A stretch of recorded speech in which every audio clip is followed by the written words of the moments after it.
Welcome to another edition of Reverend Jim's Bookshelf.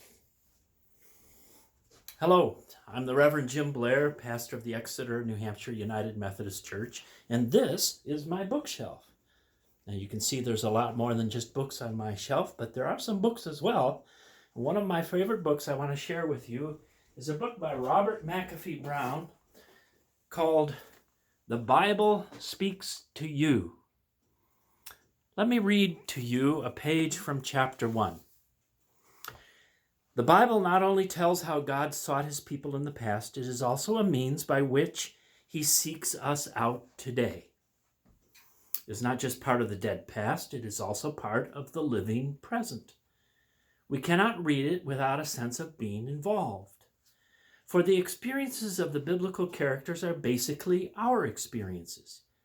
They ask questions. If a man dies, shall he live again? Job 14:14. What do you think of the Christ?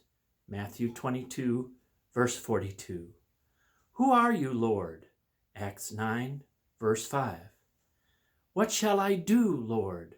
Acts 22, verse 10. Why does the way of the wicked prosper? Jeremiah 12, verse 1. Why are you cast down, O my soul? Psalm 42, verse 5. And we ask the same questions, even though we use different words. What happens to me when I die? Is this Jesus really more than a great man? Who is God? What difference does believing in God make? What is the point of being good? Why does life sometimes seem so horribly futile? To the extent that we really ask such questions, and it takes courage to ask them honestly, we find ourselves involved in the asking and answering which goes on in the Bible. To be sure, we shall not find answers given on a silver platter, but answers were not given to the biblical characters on a silver platter either. The answers they got had to be hammered home to them in the blood, toil, tears, and sweat of a tragic history.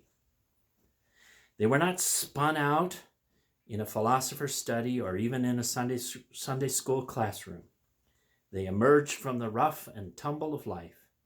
And it is in the rough and tumble of life that we discover how right the Bible's answers are. So the Bible speaks to you, one of my favorite books.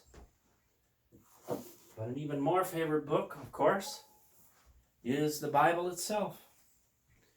And in this day of trouble, I invite you to turn off the news on the TV and to turn on the good news in the Bible. Open it up and find answers to your deepest held questions. I know you will. Well, until next time, I want to wish you Godspeed. God bless you. Amen.